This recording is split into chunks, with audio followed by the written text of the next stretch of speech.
ભારતીય જનતા પાર્ટીના પ્રદેશ પ્રમુખ જગદીશ વિશ્વકર્મા પંચમહાલ જિલ્લાના સંગઠનાત્મક પ્રવાસે શહેરા વિધાનસભા વિસ્તારમાં પહોંચ્યા હતા. દિવસભરના વ્યસ્ત કાર્યક્રમોમાં તેમણે પક્ષના સંગઠનને વધુ મજબૂત બનાવવા માટે બૂથ લેવલના કાર્યકરો, યુવા વર્ગ, વિદ્યાર્થીઓ અને ખેડૂતો સાથે વિવિધ બેઠકો યોજી મહત્વપૂર્ણ માર્ગદર્શન આપ્યું હતું.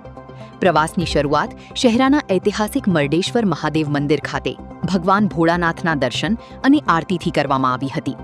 આ પ્રસંગે તેમણે રાજ્ય અને દેશની સુખાકારી તેમજ જનકલ્યાણ માટે પ્રાર્થના કરી હતી.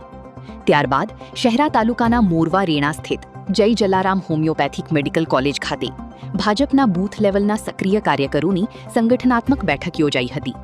બેઠક દરમિયાન પ્રદેશ પ્રમુખે આગામી સમયની સંગઠનાત્મક કામગીરી, પક્ષના વિસ્તરણ અને બૂથ સ્તરે સંગઠનને વધુ સશક્ત બનાવવાના મુદ્દાઓ પર કાર્યકરોને માર્ગદર્શન આપ્યું હતું. તેમણે કાર્યકરોની જનસંપર્ક વધારવા અને સરકારની જનકલ્યાણકારી યોજનાઓ લોકોની સુધી અસરકારક રીતે પહોંચાડવા અપીલ કરી હતી. બાદમાં તેમણે વરિષ્ઠ આગેવાનો તેમજ કોલેજના વિદ્યાર્થીઓ સાથે અલગ અલગ બેઠક યોજી હતી. વિદ્યાર્થીઓ સાથેના સંવાદમાં તેમણે શિક્ષણ, કારકિર્દી અને રોજગાર સહિતના વિવિધ મુદ્દાઓ પર ચર્ચા કરી હતી.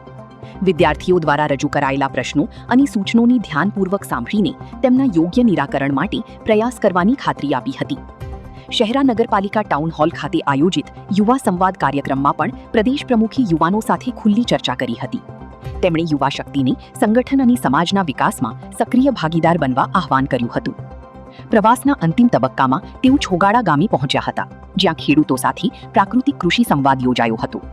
આ દરમિયાન તેમણે ખેડૂતો સાથે પ્રાકૃતિક ખેતી, કૃષિમાં નવી ટેકનોલોજી અને સરકારની વિવિધ કૃષિલક્ષી યોજનાઓ અંગે ચર્ચા કરી હતી. પ્રદેશના પ્રમુખ શ્રી જગદીશ વિશ્વકર્માજી આજે શહેરા તાલુકાના મત વિસ્તારની અંદર તમામ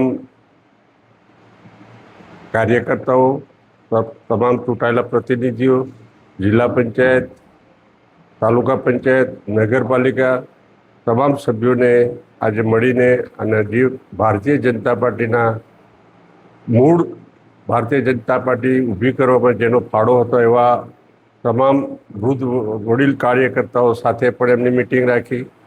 સ્કૂલના કોલેજના બાળકો સાથે પણ એમણે ચર્ચા કરી અને આજના દિવસમાં શહેરા તાલુકાના તમામ મતદાર ભાઈઓ બહેનો 124 મત વિસ્તારના તમામ ચૂંટાયેલા પ્રતિનિધિઓ, જિલ્લા પંચાયતના તમામ સભ્યો સાથે ખૂબ શાંતિપૂર્ણ અને બધાને આનંદ આવ્યો કે પ્રમુખશ્રી આવીને દરેકનો પર્સનલ પરિચય કર્યો, બધાની સાથે વાતચીતો કરી, શું શું મુશ્કેલી હોય, શું તકલીફ હોય, પાર્ટીને વધુ મજબૂત બનાવો, પાર્ટીને વધારેમાં વધારે આપણે સારામાં સારી લીડથી પાર્ટી 2027માં જીતે. તમામ પાર્ટીના મોરચાના હોદ્દેદારો, અમારા પ્રમુખ માન્ય મયંકભાઈ દેસાઈ, મહામંત્રીઓ તમામ જણા આજે હાજર છે અને એમની હાજરીની અંદર તમામ પ્રોગ્રામોનું જે રૂપરેખા પાર્ટી તરફથી બનાવવામાં આવી હતી એ પ્રમાણે અમારા કાર્યક્રમ ચાલુ છે. યુટ્યુબ પર KNK મીડિયા નેટવર્કને સબસ્ક્રાઇબ કરો, ફેસબુક અને ઇન્સ્ટાગ્રામ પર ફોલો કરો અને દરેક પોસ્ટને લાઇક અને શેર કરવાનું ભૂલશો નહીં.